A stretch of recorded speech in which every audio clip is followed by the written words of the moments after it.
Olá, concurseiros, olá, concurseiras que vão prestar o concurso da Defensoria Pública do Estado do Rio Grande do Sul. Eu sou o professor Paulo Lacerda. Estou aqui para te passar aquelas dicas infalíveis para a sua prova de concurso que você vai executar, né? Aqui nós vamos passar algumas informações que na hora da prova podem fazer você ter uma desenvoltura melhor na hora da resolução das questões da nossa disciplina, a nossa disciplina AFO, né? Vamos falar aqui sobre orçamento governamental. Aquelas dicas finais para ficar memorizado, para ficar memorizada, para você ter mais facilidade, né? Amanhã, quando você for fazer a sua prova, tenha certeza que você vai usufruir dessas informações que passaremos a partir de agora, tá?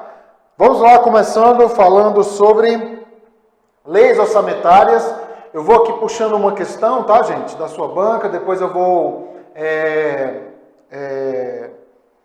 colocando algumas dicas, alguns mapas, né, para a gente ser mais ágil.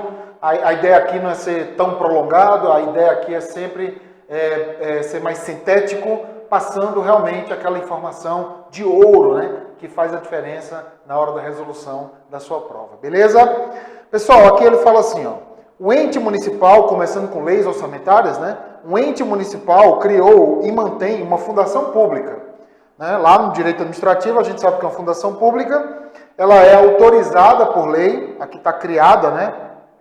Mas ela é autorizada por lei, que tem como objetivo a prestação de assistência social a migrantes e refugiados, que são recorrentes no município em decorrência da sua posição geográfica. Veja que prova interessante, né? Ele está trazendo uma questão bastante atual, né? O Brasil, a gente sabe que alguns países, durante a pandemia principalmente, migraram para o Brasil por conta de alguns problemas no seu país de origem, né? As receitas e despesas relativas às atividades da Fundação devem ser apresentadas na proposta da lei orçamentária, como nós sabemos que a LOA ela é dividida em 3 orçamentos, pessoal, que é o orçamento fiscal, o orçamento de investimento e o orçamento da Seguridade Social. Na Seguridade Social, nós temos o orçamento da Previdência Social, da Assistência Social e o da Saúde, o SUS. Então, provavelmente, essa questão vai, na conta da LOA, ser alocada dentro da Seguridade Social. Mas antes disso, vou passar aqui para vocês um quadro final, para você fazer uma leitura aqui final, para você memorizar as coisas mais importantes. Não dá para a gente fazer todos os exercícios de todos os temas aqui, tá? Mas a gente traz uma questão e leva em consideração essas informações aqui pontuais dessas 3 leis orçamentárias, tá? Respectivamente, elas são planos estratégico, tático, operacional. O conteúdo é o DOM, que é diretrizes, objetivos e metas, metas e prioridades, estabelecer a política das AFOFs, agências financeiras oficiais de fomento, estabelecer as diretrizes e metas fiscais com a sustentabilidade da dívida, dispor sobre tributo e orientar a elaboração da LOA, é o medo.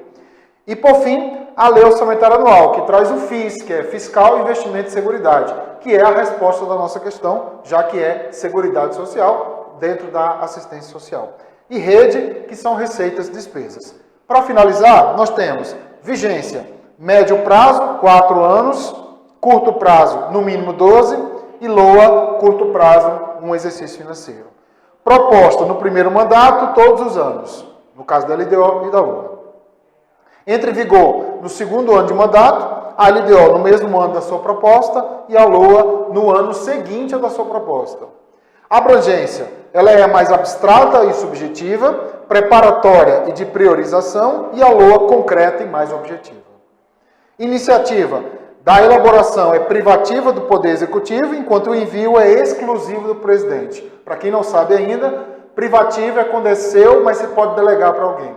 E exclusiva é quando é seu e você não pode delegar para alguém, tá? Então o envio é indelegável, mas a elaboração é delegável, os poderes têm autonomia para elaborar o orçamento. O envio até 31/8, quadrienalmente. No caso da LDO, até 15 de abril, anualmente. E no caso da LOA, até 31/8, igual ao PPA, só que anualmente. Recebimento. Aprovação pelo Poder Legislativo, essa aprovação é uma aprovação exclusiva, tá? Aprovação até 22/12, 17/7 e 22/12. Lembrando que se a LDO não for aprovada até 17/7, o Congresso Nacional não terá recesso parlamentar. Como é que eu posso alterar um PPA, uma LDO e uma LOA vigente? Respectivamente, leis e portarias, LDO, apenas leis, e a LOA, leis e medidas provisórias, no caso dos créditos extraordinários.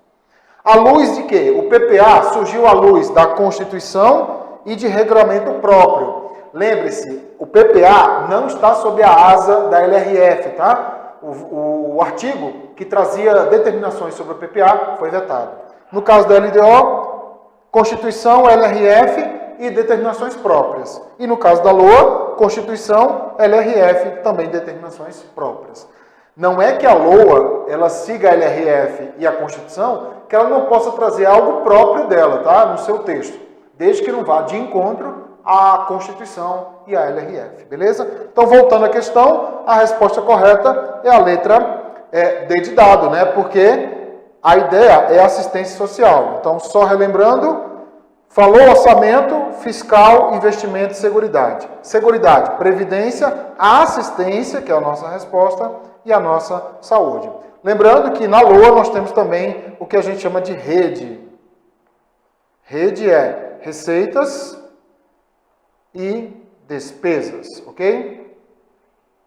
Vale salientar hoje, pessoal, que as despesas elas podem ser tanto fixadas quanto previstas, tudo bem? Então elas podem ser fixadas e previstas. Já as receitas só podem ser previstas. Então está aqui um bom resumo, né, sobre as 3 leis orçamentárias. 99% das bancas cobram as leis orçamentárias e cobram o que estão aqui. Cobra o que está aqui, pessoal. Se você conseguir memorizar variavelmente, né, boa parte das informações dessa tabela, você tem aí 3, 4 aulas de AFO aí para a sua prova de concurso.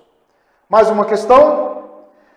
Os instrumentos de planejamento, orçamento previstos na Constituição da República devem ser elaborados, aprovados e executados de forma integrada e harmônica, de modo a contribuir para os diferentes níveis de planejamento. O instrumento que dispõe sobre as diretrizes, objetivos e metas, que é o DOM, que devem ser estabelecidas de forma regionalizada para as despesas de capital e outras delas decorrentes, e para os programas, para as de programa de duração continuada, só pode ser quem? Ó, de novo, o PPA, é ele que tem o dom. Por ser um dom, e a primeira lei orçamentária, até não cronologicamente, mas de importância, ela é chamada de plano estratégico governamental, enquanto a LDO, plano tático e plano operacional. Veja, a cada questão, você volta aqui ao quadro, você consegue memorizar mais fácil. Basicamente, as informações que estão nas questões estão aqui. E aí você consegue absorver mais fácil e ter mais desenvoltura na hora da resolução da questão. Então, o PPA tem as diretrizes, objetivos e metas e é um plano estratégico. Agora, olha a pegadinha do examinador. Cadê o PPA? Né? Cadê o PPA nas alternativas? Não tem PPA nas alternativas. E aí o aluno que só decorou, não entendeu, vai ficar, pode até acertar, mas vai ficar ali mais nervoso, mais nervosa, né? Primeiro, a letra A está errada, porque quem apresenta o detalhamento das receitas, despesas, principalmente receitas, é a LOA, não é o PPA. A letra B está falsa, porque ele fala assim, deve ter suas metas avaliadas por audiências públicas. Segundo a Lei de Responsabilidade Fiscal, artigo 48, não é avaliadas em audiências públicas, elas devem ser elaboradas em audiências públicas. O crivo da elaboração tem que passar por audiência, tá? As 3 leis orçamentárias, inclusive. Então, a avaliação do PPA, não. Né? Pode ser feito ali internamente, sem precisar de audiência pública com a sociedade. Letra C está errada, porque ele fala, em decorrência do dinamismo da ação governamental, deve ser elaborada a cada exercício. A gente viu aqui, pessoal, ó, ela é quadrienal. Ó. Mais uma informação que poderia te ajudar na questão. talvez você não encontrasse nem a resposta correta, mas você saberia que ali não é correta, você poderia saber que é errada. Então ela é quadrienal, ela não é elaborada anualmente. E letra E está errada, porque ele fala assim, trata também dos critérios de priorização. Olha ali, ó, priorização está para LDO. Então, a resposta correta só pode ser a letra D. Está relacionada com o respectivo planejamento estratégico. Olha aqui, ó, estratégico, tá vendo? Então, isso aqui é uma solução absoluta? Não, mas é um grande armamento que você tem, uma grande arma que você tem para você levar para a sua prova. Entendeu? Vai te ajudar, porque é uma síntese, né? É muito mais fácil memorizar sínteses do que textos, né? E etc.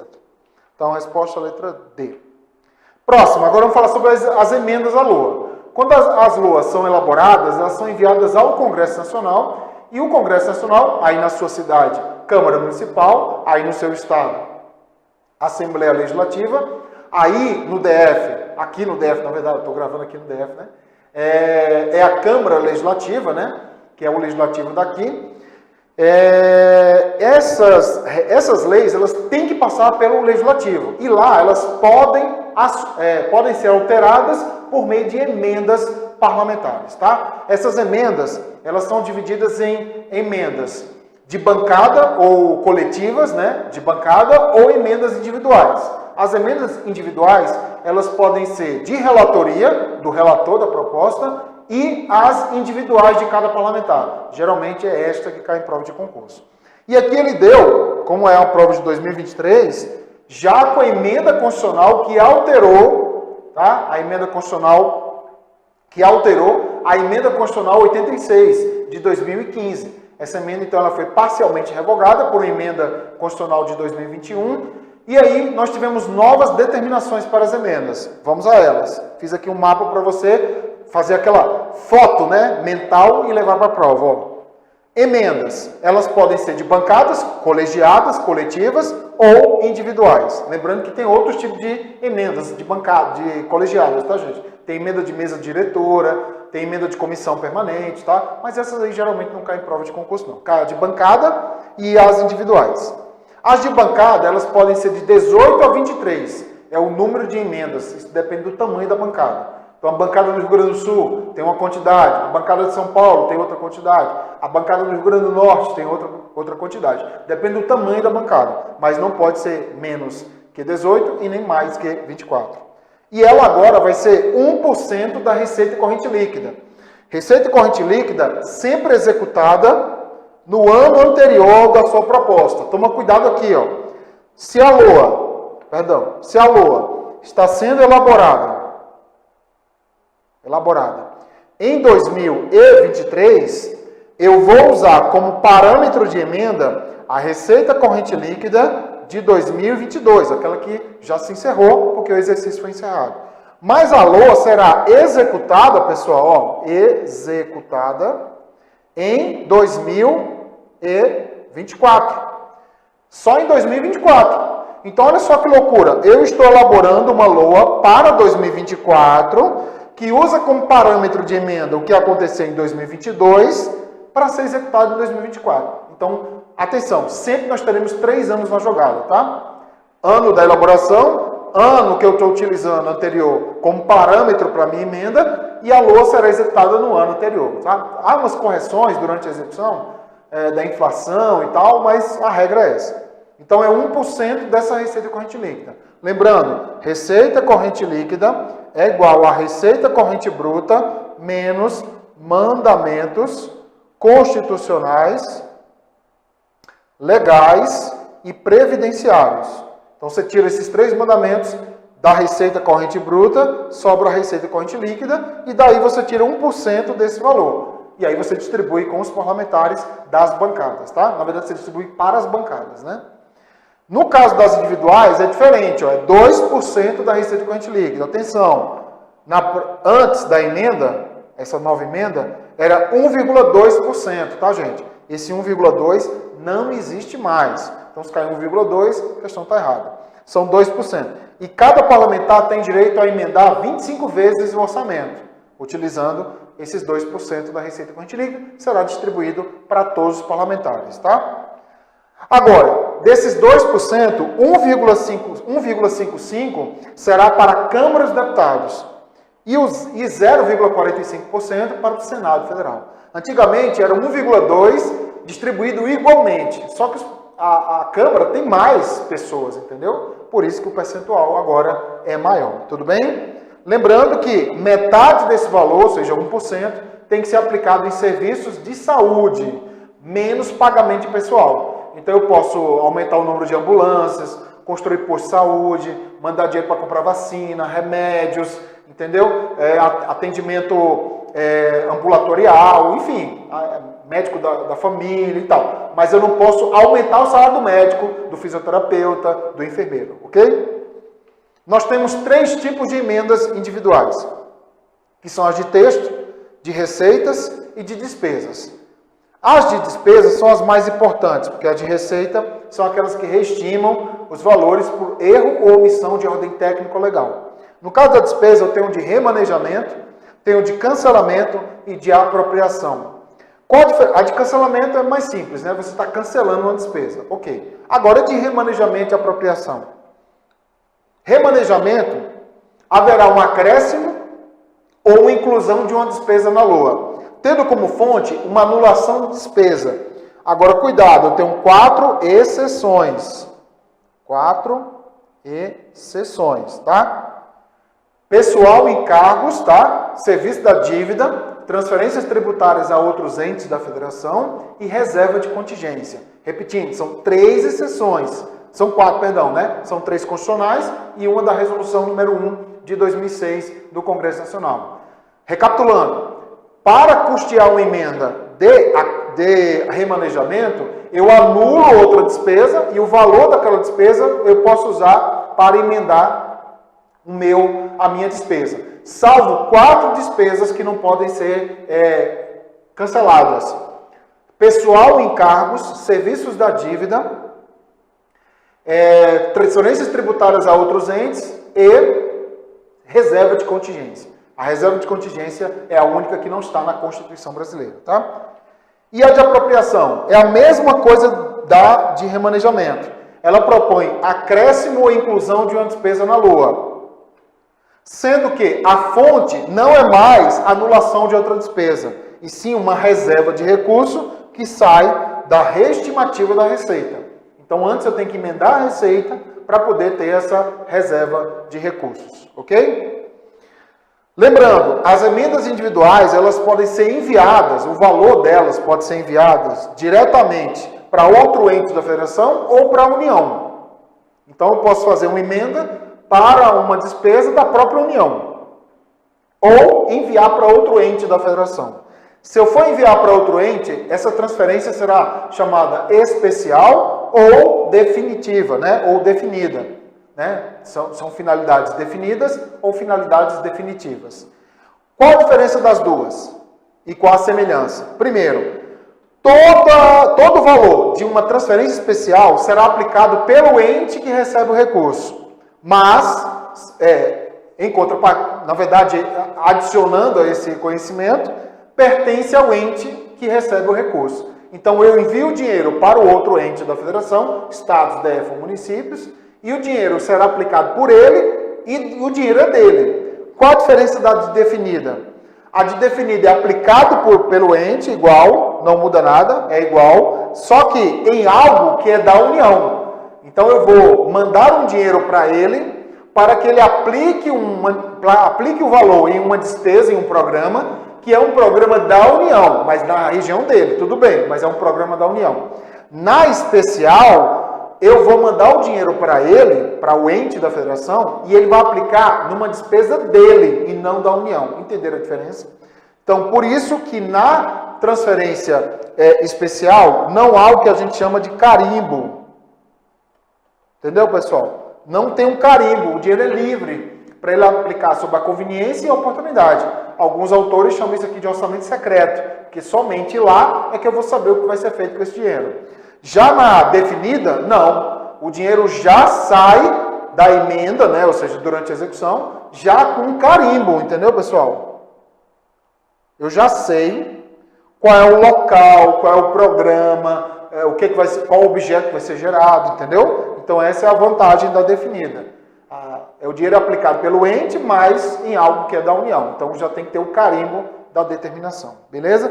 Então está aqui mais um mapa, um organograma, organizando as ideias sobre as emendas, principalmente nessas atualizações daqui, tá, gente? 2% é uma grande atualização. Voltando aqui ao texto, ele pergunta: conforme disposições constitucionais, as emendas parlamentares individuais apresentadas ao projeto de LOA serão aprovadas em termos percentual da receita corrente líquida, perfeito, de acordo com as seguintes configurações. 1%? Não, porque 1% é de bancada estadual ou distrital, não é individual. 1,2 e 1,2 era como era antes da reforma da emenda, tá? 2% está correto, 2% está correto. Mas o que está incorreto na letra D é que ele fala 2% da receita corrente líquida, correto, mas não mais previsto na LOA, e sim aquela executada no exercício anterior ao do projeto. Por isso que a letra E está correta. Então, o organograma aqui, como o nome já diz, organiza as ideias e você tem aí um fluxo para você tentar caminhar na hora da prova lá, de forma que você escorregue menos em casca de banana, tá? Então, a resposta certa, a letra E. Próxima, créditos orçamentários. Os créditos orçamentários podem ser aqueles inicialmente previstos e dotados na LOA, a gente chama eles de ordinário, ou simplesmente originário ou inicial, ou créditos adicionais, que se destinam a cobrir despesas não previstas ou dotações insuficientes na LOA. Aí ele faz a pergunta, né? Um analista orçamentário estava analisando a prestação de contas de um ente, relativa a um dado período, tendo como escopo os créditos orçamentários. E uma diferença que o analista deve considerar entre esses créditos adicionais, vamos lá, ó, mais uma dica aqui, ó. Crédito orçamentário, ele é gênero, ele é dividido em inicial, originário, ordinário, que é o crédito originalmente na LOA, e o adicional. O adicional é aquele crédito ou dotação não originalmente na LOA, salvo o suplementar, que pode ter autorização na Lei Orçamentária Anual.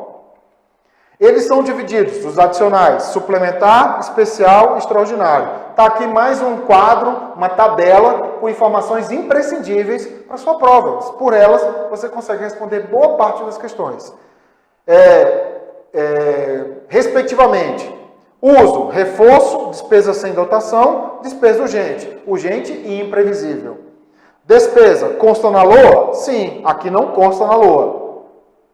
Aprovação, como é que se aprova os créditos? Suplementar, LOA ou lei, né? Depende se eu quiser colocar na LOA, de forma antecipada. O especial, somente lei, não pode constar na LOA antecipadamente. E o extraordinário, lei também, ó, só que posteriormente à sua abertura. Então, vai ter lei, muita gente fala, mas tem lei no crédito extraordinário? Não para abrir. Tá? Não para abrir, e sim para aprovar, porque é transformado em lei ordinária, tá? Se for o caso. Como é que se abre o suplementar? Decreto ou publica a lei. Não precisa manter decreto na União, tá? Especial, decreto ou publica a lei. E extraordinário, decreto ou medida provisória. Lembrando que os estados, municípios e o DF podem abrir também por medida provisória, desde que as leis orgânicas dos municípios e DF e as constituições estaduais dos estados tragam, positivem no seu texto a abertura de medida provisória. Se não tiver, vale o decreto, tá? Fonte para abrir: excesso de arrecadação, superávit financeiro, anulação de despesa, reserva de contingência, operação de crédito e recurso decorrente de veto, emenda ou rejeição. Fonte para reabrir: é superávit financeiro e anulação de despesa. Lembrando que a anulação de despesa só pode ser para o crédito especial, ok? Outra coisa importante é que para reabrir só pode ser o extraordinário e o especial. O suplementar não pode ser prorrogado, beleza? Uso até 31/12 do ano do empenho, porque todos os créditos adicionais têm que ser empenhados, tá? Agora, eu posso reabrir esse crédito, porque isso é a regra, né? Até 31/12. Eu posso reabrir o crédito? Não para o suplementar. Adivinha o que vai cair na sua prova? O suplementar, né, pessoal? E o especial? Sim, posso reabrir, desde que o ato de promulgação tenha acontecido nos últimos 4 meses do ano, sobrar saldo e houver fonte. Quais são as fontes para reabrir, pessoal? Superávit financeiro. Quais são as fontes para reabrir? Está aqui, ó, superávit financeiro e anulação de despesa. Lembrando que a anulação de despesa é só para o especial, ok? E os créditos adicionais, os 3, têm que seguir os princípios orçamentários, a classificação da despesa, os estágios da despesa e as regras para inscrição de resta a pagar. Então, tirando os casos de serem adicionais, eles são despesas normais, tá? São despesas orçamentárias. Vamos responder a questão? Um analista estava analisando a prestação de contas, a prestação de um ente relativa a um dado período, tendo como escopo os créditos orçamentários. E uma diferença que o analista considera entre os dois créditos, o orçamentário e o adicional, o inicial e o adicional, que os dois são espécies do orçamentário, é que os créditos adicionais, a primeira coisa importante, verifique na prova se ele está falando do inicial ou dos adicionais, que são os 3, tá? Aqui ele está falando dos adicionais, aqui adicional, aqui o inicial, também conhecido como originário ou ordinário, e aqui adicional. Provavelmente o número de questões maiores será o de adicional. Vamos então responder. Os créditos adicionais não devem alterar a estrutura do orçamento fiscal? Não, sim. Altera o fiscal e seguridade social e, quiçá, até o investimento.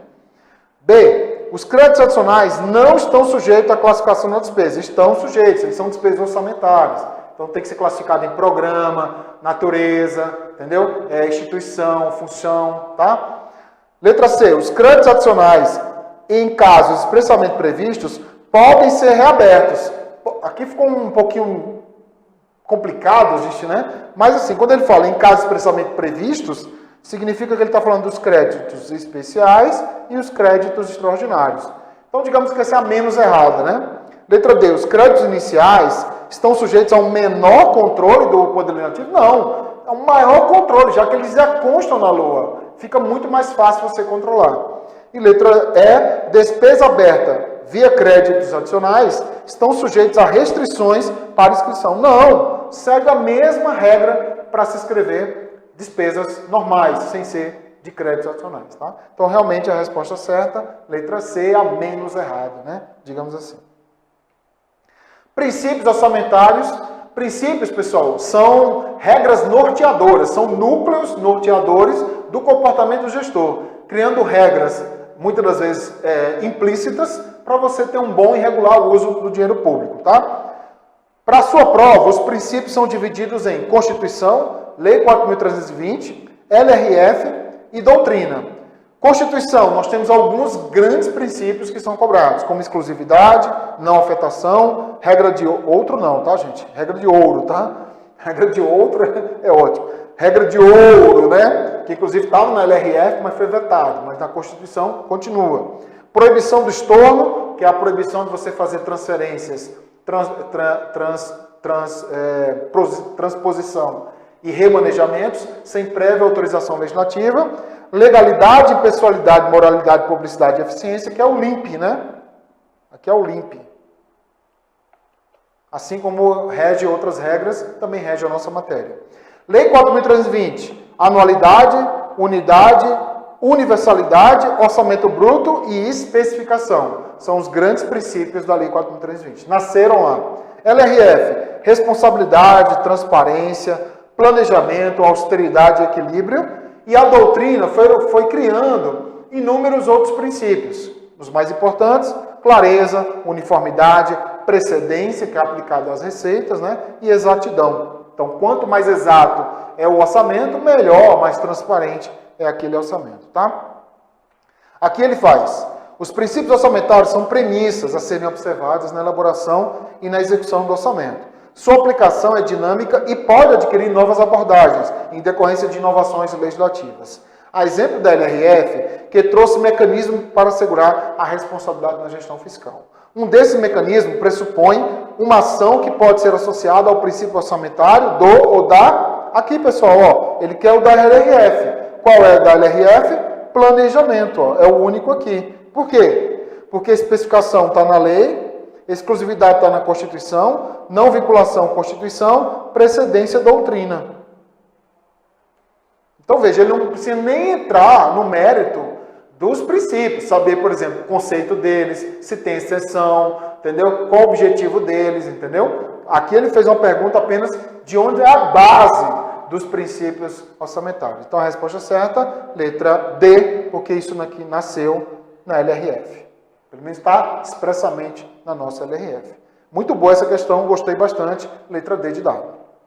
Próxima, agora falando sobre classificação da despesa e da receita. Tá? Antes da gente falar dessa questão aqui, vou passar para você aqui um esquema. Olha só. Na despesa, eu tenho 5 grandes classificações para a sua prova. Provavelmente sua prova vai versar sobre essas 5 aqui, tá? Que é quanto à esfera, institucional, funcional, programática e natureza. Se o examinador quiser escolher, ele escolhe basicamente o da natureza, tá? É a mais cobrada.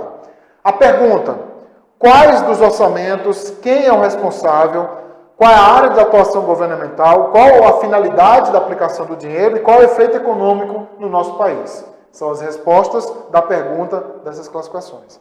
Qual a divisão? FIS, Fiscal, Investimento e Seguridade, órgão orçamentário e unidade orçamentária, função e subfunção, programação e subtítulo e categoria, grupo, modalidade e elemento. Tá? Não é legal aprender assim? Níveis de código. 1, níveis, né? 2, 2, 3 e 4. Então são os níveis que representam as divisões. Os níveis estão ligados às divisões, tá? E quantos dígitos tem essa classificação? 2 para a esfera, que é 10, 20, 30. Institucional, 5. 2 para órgão e 3 para a unidade. 5 para a função. 2 para a função e 3 para a subfunção. 12 para a programática. 4 para os programas. 4 para as ações e 4 para o subtítulo.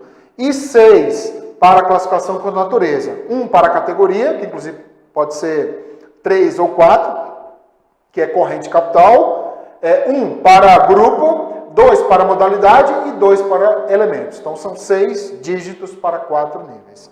Já as receitas, elas são divididas basicamente também em 5 grandes grupos. Gente, uma aula de AFO, eu trago todas as classificações, entendeu? Inclusive as doutrinárias, contábeis e tal. Mas aqui, como é uma revisão, eu trago o que é mais enxuto e o que realmente pode ser ter mais chance de cair na sua prova. Então, vamos lá.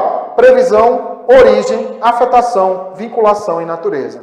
Divisão, orçamentária e extra, originária e derivada, efetiva e não efetiva, ordinária e vinculada, categoria, origem, espécie, DIP, que é desdobramento, para identificação de peculiaridades, e o tipo. Não é fácil aprender assim? Qual o nível e o dígito? Só tem na natureza, tá, gente? São 5 níveis, tá ligado à divisão, e 8 dígitos, tá? 1 para categoria, 1 para origem, 1 para espécie, 4 para DIP e 1 para o tipo, tá? E a área de classificação é previsão, planejamento, origem tributária, afetação contábil, vinculação financeira e natureza, economia. Tudo bem? Então, aí é o pontapé inicial. Classificação da despesa, é raro a gente conseguir colocar numa tabela única todas as características, porque cada classificação é um mundo, né? Então, para fazer uma síntese é difícil. Mas aqui é um grande pontapé. Você saber, por exemplo, que na prova, assinar o alternativo que demonstra uma característica da classificação institucional. Aí ele coloca, letra A, ele é dividido em função. Opa, eu já sei que função é funcional, não é institucional. Aqui é fácil, né? Você pode estar achando, não, que questão boba, mas na hora da prova, você nervoso, nervosa, sozinho, sozinha lá, sem ter o celular para fazer pesquisa, uma questão dessa pode se tornar um desafio para vocês, tá? Então, essa tabela tem essa intenção. Então, a resposta correta é, trocando em miúdos aqui, ele fala assim, ó, eu quero saber da classificação quais são os responsáveis pela decisão. Gente, os responsáveis é o quem. É o quem. Quem é o responsável? Quem é o responsável é a classificação institucional. Resposta certa, letra B. Funcional é a área de atuação governamental. Por natureza é o efeito econômico. Programática é a finalidade do gasto. Modalidade de aplicação não é uma classificação. Faz parte da classificação quanto à natureza, né? Faz parte dessa classificação aqui. Tá? Então, na verdade, a letra C e a letra E poderiam ser eliminadas porque um está dizendo a mesma coisa do outro. Tá? Próxima. As receitas públicas devem ser apresentadas a partir de categorias de classificação previamente definidas. A classificação da receita por natureza é utilizada por todos os entes da federação. Então, todos os entes têm que usar, e inclusive não pode mudar nada. E visa identificar a origem do recurso segundo seu faturador e, claro, isso o efeito econômico dela.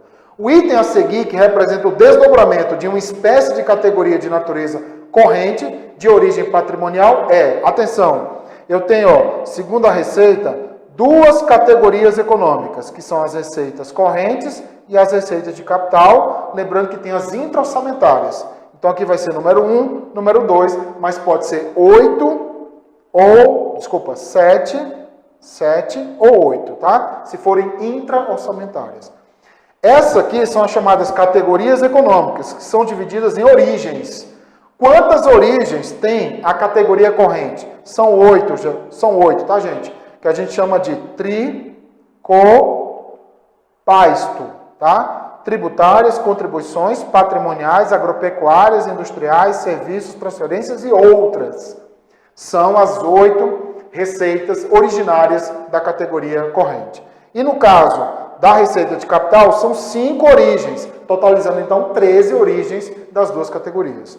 Que é opera, ali, amor, transou.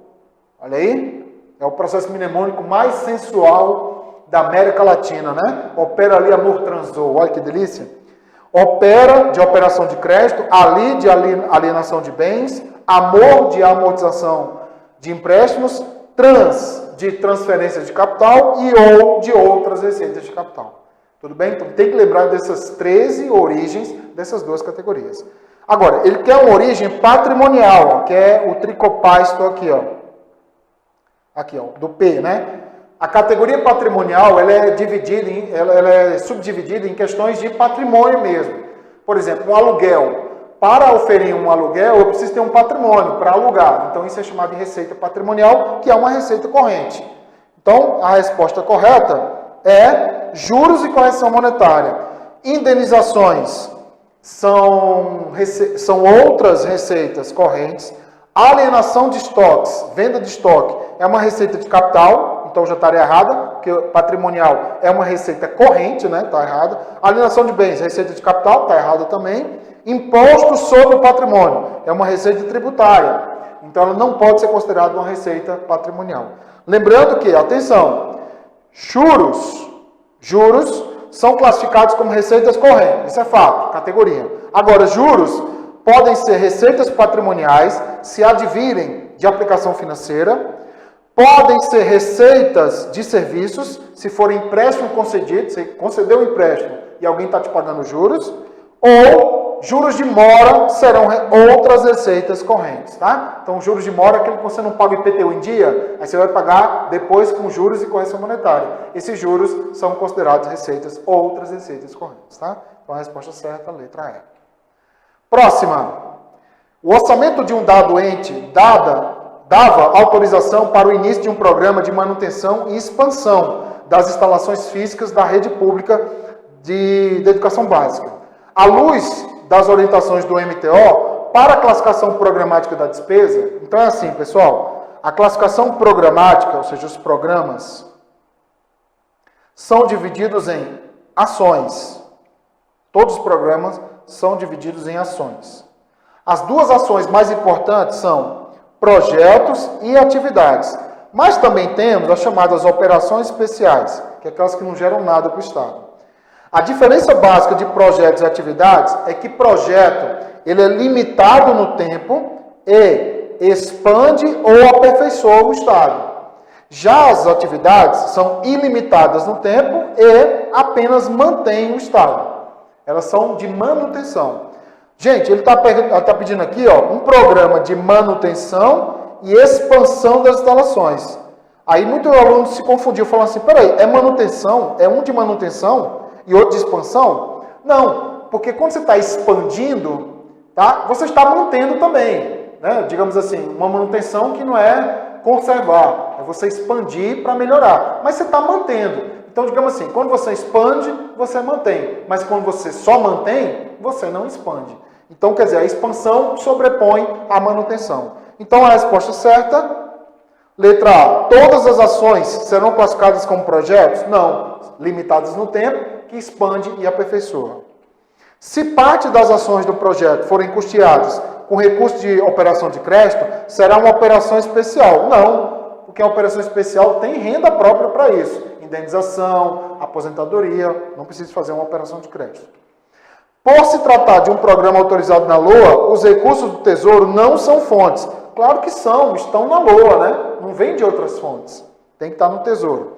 Não é permitida a existência de um mesmo projeto, que é o que ele está falando aqui quando ele fala de expansão, em mais de uma esfera orçamentária ou em programas diferentes. Então, por exemplo, tem aqui o PAC.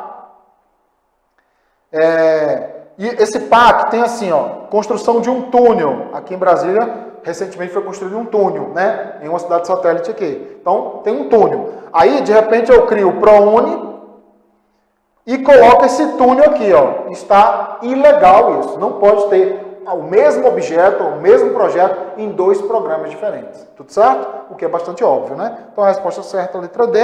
E a letra E, os recursos serão destinados às ações na modalidade direta. Gente, é direta, tá, gente? Porque nós temos dois tipos de modalidade, tá? Que é a direta, forma de aplicação direta, e a descentralizada ou delegada.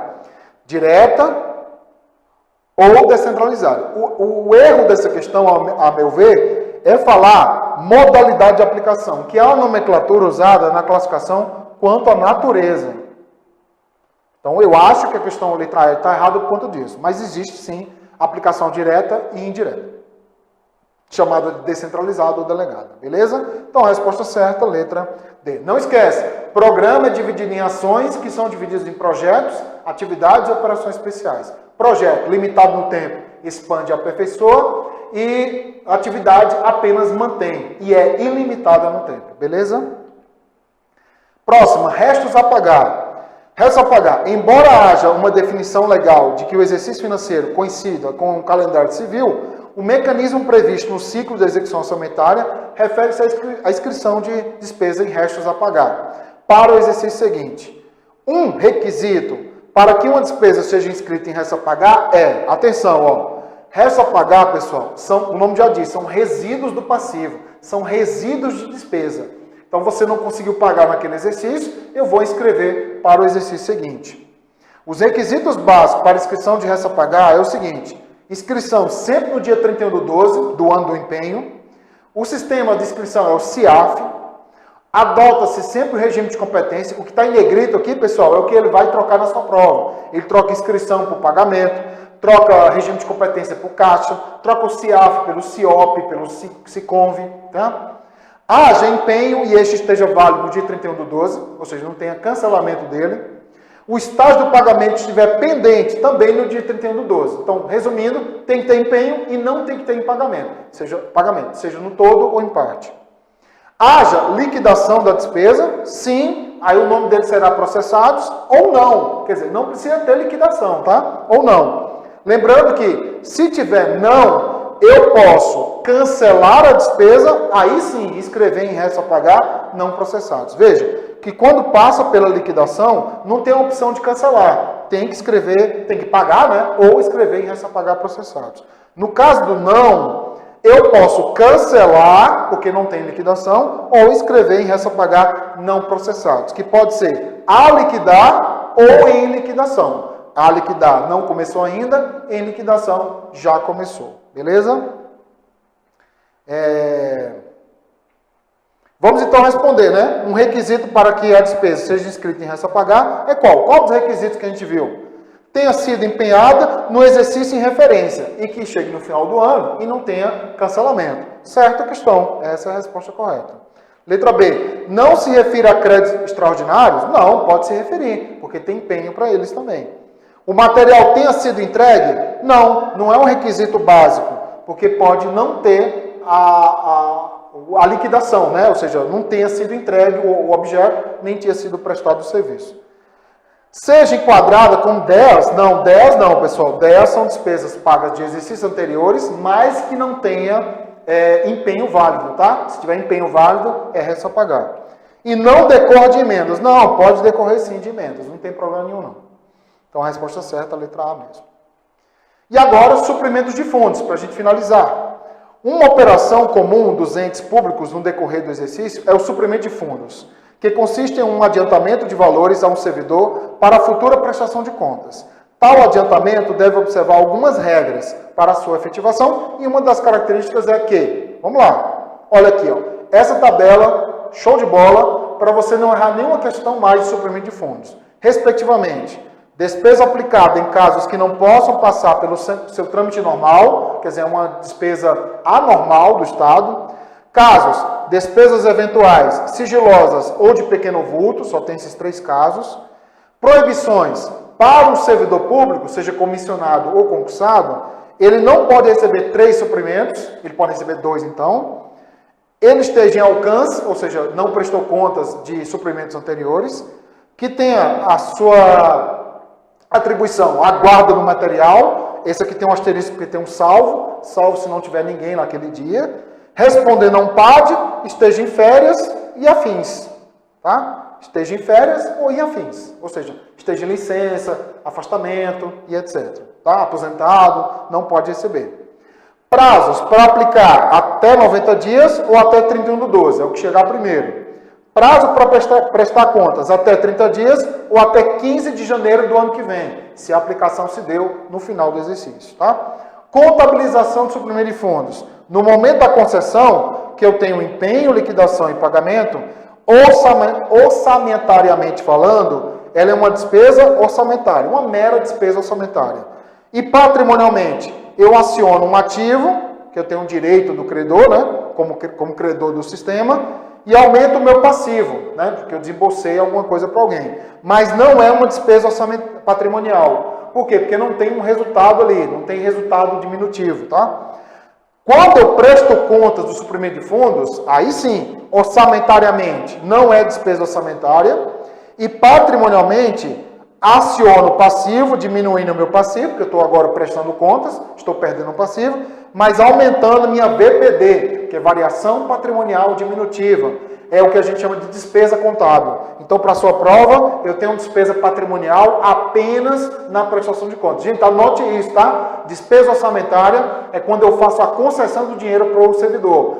E despesa patrimonial é quando eu presto contas do que eu fiz e o que eu não fiz com o dinheiro. Beleza? Devolução. Se eu devolver o dinheiro no ano da concessão, ela será contabilizada como anulação de despesa.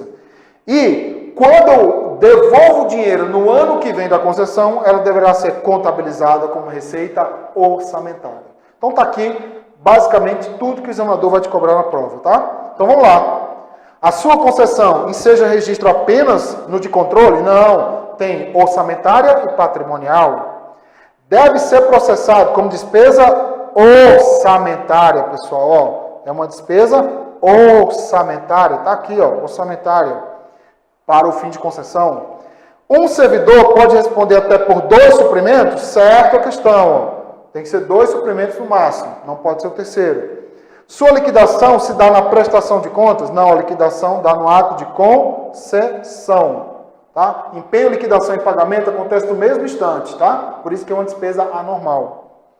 E gera o lançamento de variação patrimonial diminutiva? Sim, gera, mas não no ato de concessão, e sim no ato de prestação de contas. Se o examinador for um cara assim, muito alinhado à contabilidade, que acontece bastante, AFO se alinha muito à contabilidade, ele pode fazer perguntas sobre a contabilização de suprimentos, tá? Então fica aí essa dica para vocês. Beleza, pessoal? Assim terminamos nosso aulão final para você que está se preparando para a DPE. Fico muito feliz por você confiar no nosso trabalho, também confiar aqui no CPC. Aqui está a nossa rede social, @professor Paulo Lacerda no Instagram. Pode acessar lá para você nos acompanhar, você nos seguir e ter acesso aí a materiais, mapas, dicas. Fica aí, professor Paulo Lacerda no Instagram, só digitar lá e nos acompanhar. Fica o convite aí para vocês. Qualquer coisa também tem aqui os canais de comunicação do CPC. Pode mandar dúvidas para a gente aí, para esta